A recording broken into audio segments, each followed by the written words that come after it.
भारत में शासन को लेकर एक प्राचीन इतिहास रहा है। अगर आपको इतिहास को जानने की दिलचस्पी है तो आप भारत की किसी भी जगह पर चले जाइए, आपको राजा, राज्य और शासन से जुड़ी हुई कई कहानियां मिल जाएगी। आज हम आपको ऐसी ही जगहों के बारे में बताने जा रहे हैं जहां का खास इतिहास रहा है। सबसे खास बात यह कि इस प्राचीन किले से पूरे देश पर शासन चलाया जा सकता था। आप सभी को मेरा नमस्कार। देवगिरी का नाम मोहम्मद तुगलक के साथ भी जुड़ा हुआ है। उसने राजधानी दिल्ली से हटाकर देवगिरी, दौलताबाद में स्थापित की और से फिर दिल्ली वापस किया था। प्राचीन इतिहास की कहानी जानने के लिए आज भी देश विदेश से पर्यटक यहाँ आते हैं। देवगिरी किला, जिसे दौलताबाद किला भी कहा जाता है, महाराष्ट्र राज्य के छत्रपति संभाजीनगर औरंगाबाद जिले में स्थित है। कैसे पहुंचे? आप फ्लाइट से जा रहे हैं तो छत्रपति संभाजीनगर एयरपोर्ट उतरकर 22 किलोमीटर किसी टैक्सी या बस से देवगिरी किले के पास पहुंच सकते हैं। दौलताबाद रेलवे स्टेशन सबसे नजदीक है। सबसे पास का बड़ा railway station Chhatrapati Sambhajinagar Aurangabad railway station, ये छत्रपति संभाजीनगर शहर से लगभग 16 किलोमीटर उत्तर में स्थित है। देवगिरी किला खुलने का समय सुबह के 6 बजे, बंद होने का समय शाम के 6 बजे। यहाँ का प्रवेश शुल्क 25 रुपये है। 15 साल से कम उम्र के बच्चों को निःशुल्क को प्रवेश। किले के द्वार 52 मुख्य द्वार, 7 जमीन 5 पर, 2 पहाड़ी पर है। एक दिलचस्प इतिहास। किले का इतिहास 12वीं सदी का है, जब इसे असल में यादव वंश ने बनवाया था। समय के साथ ये बहमनी सल्तनत और मुगल बादशाह औरंगजेब सहित कई शासकों के हाथों से गुजरा, जिन्होंने इसे देवगिरी नाम दिया, जिसका मतलब है भाग्य का शहर। दक्कन की लड़ाइयों में एक अहम गढ़ और व्यापार और वाणिज्य का केंद्र होने के नाते इस किले ने इस इलाके के इतिहास को बनाने में अहम भूमिका निभाई। 14वीं शताब्दी में मोहम्मद बिन तुगलक के शासनकाल के दौरान ये किला थोड़े समय के लिए तुगलक वंश की राजधानी बना था।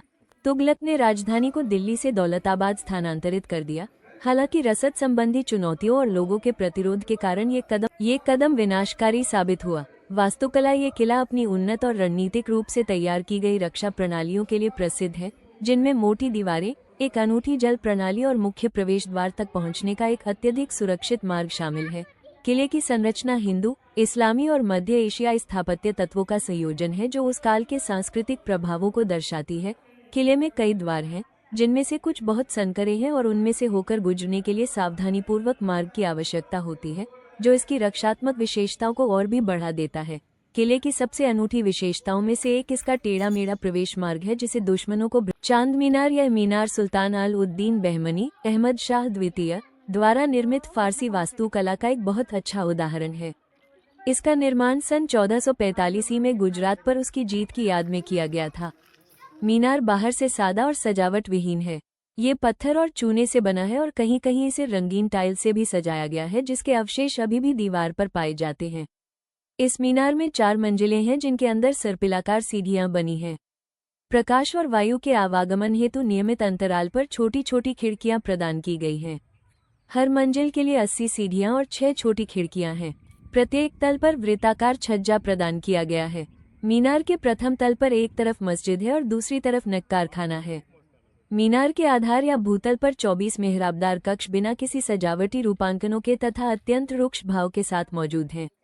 जमीन की सतह से इस मीनार की ऊंचाई 70.9 मीटर है। कालाकोट इस किले की 3 रक्षा प्राचीरों में बाहर की तरफ से अंदर आने पर यह तीसरी रक्षा प्राचीर है, जिसे कालाकोट कहा जाता है। यह एक ऐसे आयताकार क्षेत्र को घेरे में लेता है जिसमें अहमदनगर शासकों द्वारा बनाए गए विशाल महल स्थित हैं। सुरक्षा की आवश्यकता को ध्यान में रखते हुए कालाकोट क्षेत्र के भीतर विविध रक्षा तकनीकों का प्रयोग किया गया है। इनमें खड़ी काट वाली गहरी खाई, बुर्ज के साथ मजबूत एवं चौड़ी रक्षा प्राचीर, यहाँ से आगे बढ़ने पर अंधेरा रास्ता बना है, जो वास्तव में एक भूल भुलैया की तरह है और जिसे दुश्मनों को भ्रम में डालने की नीयत से बनाया गया था।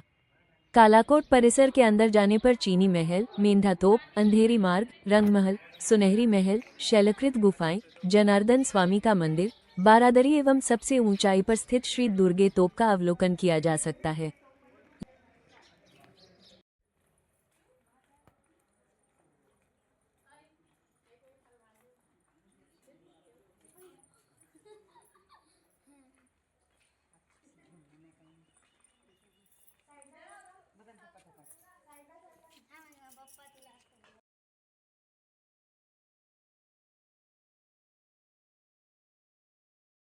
देवगिरी किला दौलताबाद की ऊंची और मजबूत दीवारें मुख्य रूप से यादव राजवंश रक्षा के लिए बनाई गई थी।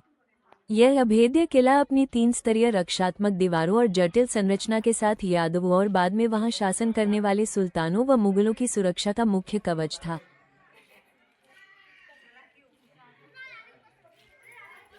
यहाँ स्थित हाथी तालाब हाथी हुड एक विशाल ऐतिहासिक जल टैंक है जो लगभग घन मीटर की क्षमता रखता है और किले की जटिल जल आपूर्ति प्रणाली का हिस्सा है, जो यहाँ के शासकों के लिए बहुत महत्वपूर्ण था।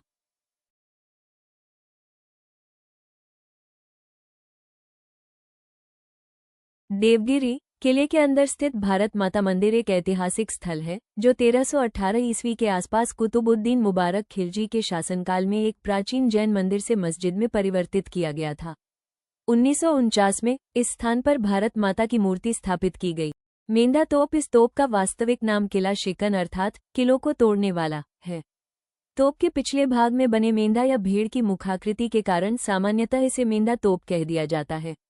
इस तोप का बाहरी भाग तांबे से टाला गया है जबकि भीतरी भाग के निर्माण में लोहे का प्रयोग किया गया है। इसकी कुल लंबाई 5.30 मीटर है और नली का आंतरिक व्यास 20 सेंटीमीटर है। बुर्जनुमा एक ऊंचे आधार 16.30 मीटर व्यास पर स्थित इस तोप को एक धुरी पर लगाया गया है और आवश्यकतानुसार इसे दाएं बाएं या ऊपर नीचे घुमाया जा सकता था। तोप के ऊपर विविध वानस्पतिक अभिप्राय बनाए गए हैं। इसके अग्रभाग में अंकित एक लेख में बादशाह औरंगजेब 1658 से 1707 ई का पूरा नाम उसकी उपाधि के साथ अबुल जफर मोहिनुद्दीन मोहम्मद औरंगजेब बहादुर आलमगीर बादशाह गाजी अंकित है। तोप के मुख पर अंकित अन्य लेखों में खुदा की मदद से फतह नजदीक है और खुदा पर ईमान लाने वाले सभी उसकी हिफाजत में है अंकित है। एक लेख में इस तोप का नाम किला शिकन कहा गया है जबकि एक दूसरे लेख में इस तोप को बनाने वाले मोहम्मद हुसैन अरब का नाम लिखा है। आंशिक रूप से ढके एक अन्य लेख में इसमें प्रयोग किए जाने वाले गोला बारूदों की जानकारी भी दी गई प्रतीत होती है।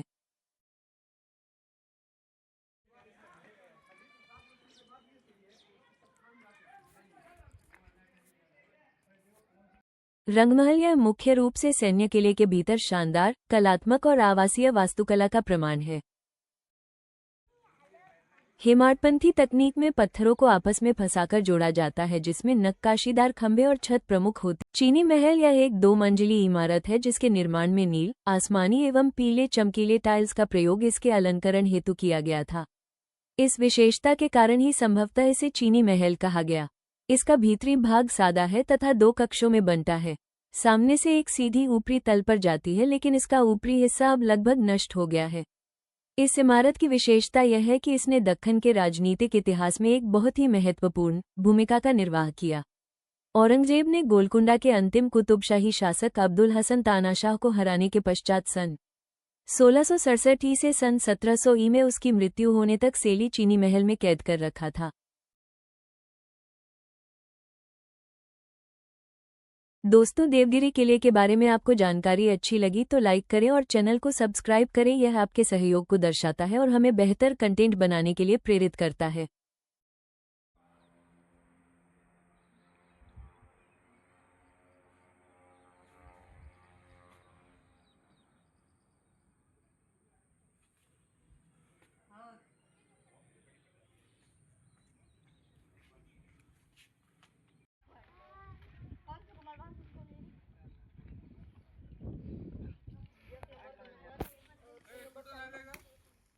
दोस्तों, देवगिरी किले के बारे में आपको जानकारी अच्छी लगी तो लाइक करें और चैनल को सब्सक्राइब करें। यह आपके सहयोग को दर्शाता है और हमें बेहतर कंटेंट बनाने के लिए प्रेरित करता है।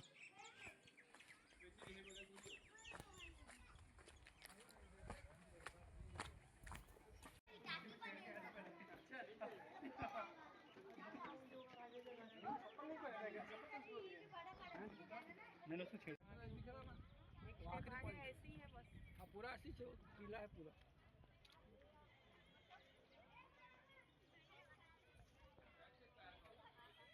दोस्तों, देवगिरी किले के बारे में आपको जानकारी अच्छी लगी तो लाइक करें और चैनल को सब्सक्राइब करें। यह आपके सहयोग को दर्शाता है और हमें बेहतर कंटेंट बनाने के लिए प्रेरित करता है।